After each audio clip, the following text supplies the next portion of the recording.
Welcome guys to my YouTube channel Achieve classes में आप सभी का स्वागत है। जैसा कि आप सबने थंबनेल में देखा होगा, आज हम भारतीय संविधान की नागरिकता से रिलेटेड सारे आने वाले प्रश्नों की चर्चा करेंगे। चलिए देखते हैं पहला प्रश्न क्या है।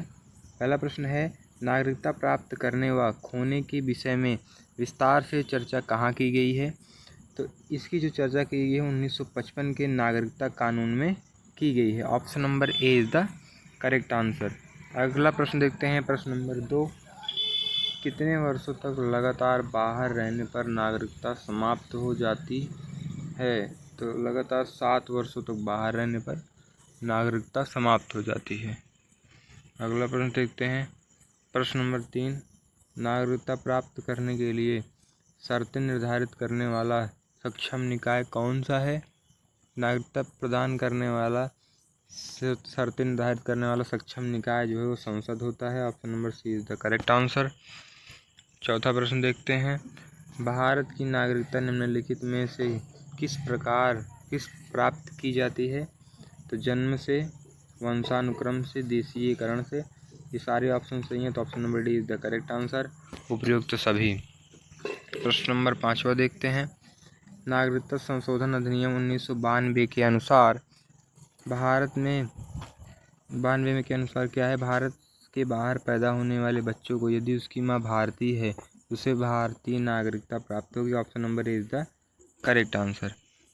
अगला प्रश्न देखते हैं, प्रश्न नंबर 6वां देखते हैं, नागरिक बनने की निम्नलिखित शर्तों में से एक आवश्यक शर्त क्या है। किसी धर्म का समर्थन, राज्य की सदस्यता, उच्च परिवार की सदस्यता, उच्च जाति की सदस्यता। ये सब गलत है। Option number B is the correct answer, राज्य की सदस्यता होनी चाहिए। प्रश्न नंबर 7 देखते हैं, पाकिस्तान से आकर भारत में नागरिकता प्राप्त करने वाले संबंधी प्रावधान का वर्णन निम्नलिखित में से किस अनुच्छेद में वर्णित है। अनुच्छेद 6 में इसका वर्णन किया गया है। पाकिस्तान से आकर भारत में बसने वाले जो लोग हैं उनकी नागरिकता पर विचार किया गया है। प्रश्न नंबर अगला देखते हैं, 8वां प्रश्न है, संविधान द्वारा प्रदत्त नागरिकता के संबंध में संसद ने एक व्यापक नागरिकता अधिनियम कब बनाया। तो 1955 में नागरिकता कानून बनाया गया था। तो option number D is the correct answer, 1955। 9वां प्रश्न देखते हैं, निम्न किस देश में दोहरी नागरिकता का सिद्धांत स्वीकार किया गया है। तो संयुक्त राज्य अमेरिका में दोहरी नागरिकता का सिद्धांत स्वीकार किया गया है। Option number A is the correct answer. नागरिक बनने की निम्नलिखित शर्तों में एक आवश्यक शर्त क्या है। तो option number B is the राज्य की सदस्यता होनी चाहिए। Option number B is the correct answer. प्रश्न नंबर 11 देखते हैं, पाकिस्तान में आकर भारत में नागरिकता प्राप्त करने संबंधी प्रावधान वर्णन निम्नलिखित में से किस अनुच्छेद में किया गया है। तो इसका अनुच्छेद जो है अनुच्छेद 6 में किया गया। Option number C is the correct answer. अगला प्रश्न देखते हैं, प्रश्न नंबर 12, निम्नलिखित में से कौन सी शर्त भारत की नागरिकता प्राप्त करने के लिए नहीं है। अधिवास हो सकता है, वंशाक्रम भी हो सकता है और पंजीकरण भी हो सकता है। Option number D is the correct answer, संपत्ति स्वामित्व इसका आधार नहीं है। अगला प्रश्न देखते हैं, प्रश्न नंबर 13, भारतीय संविधान के किन अनुच्छेदों में नागरिकता संबंधी प्रावधान किए गए हैं। तो जो नागरिकता है वो 5 से लेकर अनुच्छेद 11 तक इसका वर्णन किया गया। तो option number A is the correct answer. अगला प्रश्न देखते हैं, 14वां, भारतीय संविधान निम्नलिखित में से कौन सी नागरिकता प्रदान करता है।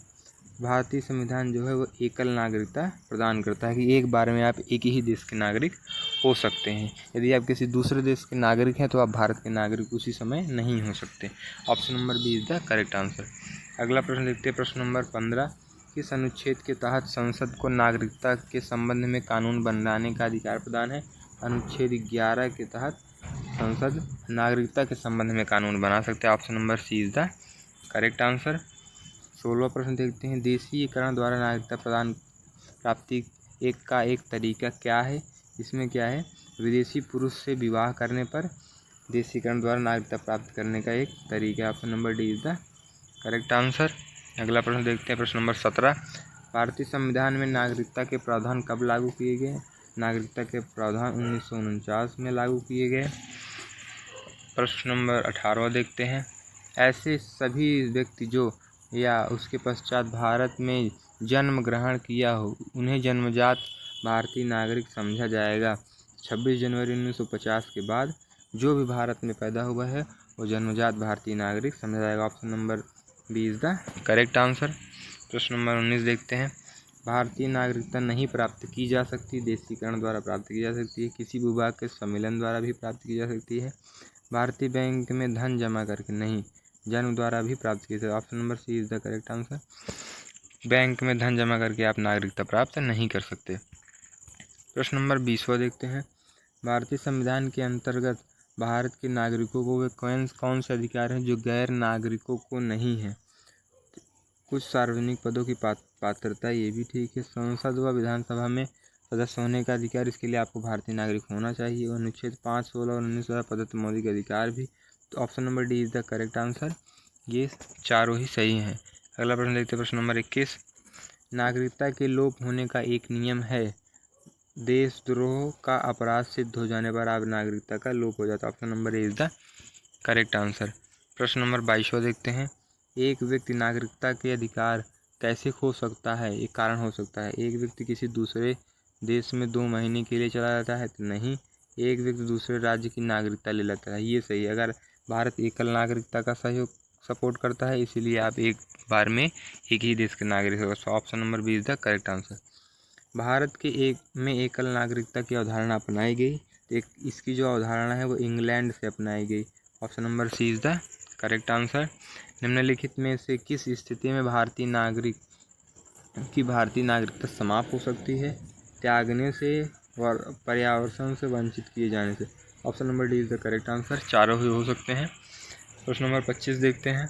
भारत में रहने वाला ब्रिटिश नागरिक दावा नहीं कर सकता व्यापार और व्यवसाय की स्वतंत्रता का अधिकार। Option number A is the correct answer. प्रश्न नंबर 26 देखते हैं।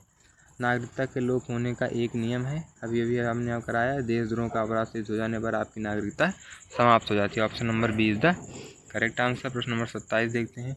एक व्यक्ति नागरिकता के अधिकार कैसे खो सकता है? कारण हो सकता है कि वह एक बार में या फिर तो या तो उसका देशद्रोह सिद्ध हो जाए, या तो वो किसी दूसरे राज्य की नागरिकता प्राप्त कर ले। Option number C is the correct answer. अगला प्रश्न देखते हैं। प्रश्न नंबर 28। निम्नलिखित में से किस स्थिति में व्यक्ति को भारतीय नागरिकता से वंचित नहीं किया जा सकता? निर्वासन के दौरान, बिल्कुल आपातकाल के दौरान, युद्ध के दौरान। इस तीनों स्थिति में आप नागरिकता किसी व्यक्ति की समाप्त नहीं कर सकते। Option number D is the correct answer. उपयुक्त सभी। आशा करता हूँ आप सभी को समझ में आया होगा। वीडियो को लाइक, शेयर, सब्सक्राइब जरूर करें। जय हिंद, जय भारत।